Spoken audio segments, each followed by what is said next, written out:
Hi friends, last வீடியோவில் நம்ம friend ஒருத்தர் ஒர்க் ஷீட்டை வந்து எப்படி ஒர்க் புக்காக வந்து கன்வெர்ட் பண்ணி ஒரு ஃபோல்டரில் சேவ் பண்ணுறது அப்படின்றத கேட்டிருந்தார். நம்ம வந்து பார்த்திங்கன்னா அதுக்கேற்ற மாதிரி ஒரு வீடியோ வந்து போட்டிருந்தோம். நம்ம அந்த கோடிங்கை வந்து எழுதி கொடுத்துருந்தோம். இன்றைக்கி வந்து அவர் அதிலே வந்து பார்த்திங்கன்னா ஒரு சின்ன கரெக்ஷன் கேட்குறாரு. அந்த கரெக்ஷன் என்ன அப்படின்னா, அந்த ஒர்க் புக் நேம் வந்து பார்த்திங்கன்னா சீட் நேமாகவே வேணும் அப்படின்னு சொல்கிறாரு. ஸோ அதனால் நான் அந்த ஒரு ஃபோல்டர் ஓப்பன் பண்ணுறேன். அந்த ஃபோல்டரில் இந்த ஃபைலை டெலீட் பண்ணிவிட்டு அதை எம்டியாக வச்சுக்கிறேன். சரிங்களா? இப்போ நான் வந்து ரன் பண்ணி காட்ட போகிறேன் அந்த கோடிங் எப்படி ஒர்க் ஆகுது அப்படின்ட்டு. அது WB100000123 அப்படின்ட்டு வந்து சேவ் ஆகும். இதில் பார்த்தீங்கன்னா உங்களுக்கு தெரியும். ஸோ இதுக்கு பதிலாக வந்து பார்த்திங்கன்னா அவர் என்ன கேட்குறாருன்னா, அந்த சீட் நேம், இந்த sheet 1, 1, 2, 3, 4 whatever it is, அந்த நேம் இருக்கிற மாதிரியே வந்து பார்த்திங்கன்னா அந்த ஒர்க் புக் நேமும் வந்து எனக்கு வேணும் அப்படின்னு சொல்லி அவர் கேட்டிருந்தார். ஸோ ரொம்ப சிம்பிளான கோடு தான் அது.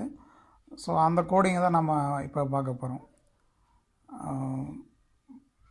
ஆல்ரெடி என்னுடைய ஒர்க் புக்கில் 643 சீட் 1 அப்படின்னு இருக்குது. ஸோ இதை வந்து பார்த்திங்கன்னா நான் ஒர்க் புக்கினுடைய நேமாகவே வந்து பார்த்திங்கன்னா நான் மாற்ற போகிறேன். ஓகேங்களா? ஸோ இங்கே இருக்க அந்த ரெட் கலர் அம்புக்குறி காட்டணும் இல்லைங்களா? ஸோ அந்த லைன் தான் நீக்கிட்டு நம்ம என்ன பண்ண போகிறோம்னா, worksheet.name அப்படிங்கிற கோடை மட்டும்தான் அந்த இடத்துல ஆட் பண்ண போகிறோம். ஆட் பண்ணிவிட்டு நம்ம ரன் பண்ணோம் அப்படின்னு வச்சுங்களேன், நமக்கு அவர் என்ன கேட்டாரோ அந்த ஃபார்மேட் பேஸில் வந்து பார்த்திங்கன்னா அந்த கோடு வந்து ஒர்க் புக்கினுடைய நேமை வந்து சேஞ்ச் பண்ணி சேவ் பண்ணிடும். ஸோ இப்போ நீங்கள் வந்து பார்க்கலாம், நான் ரன் பண்ணுறேன்.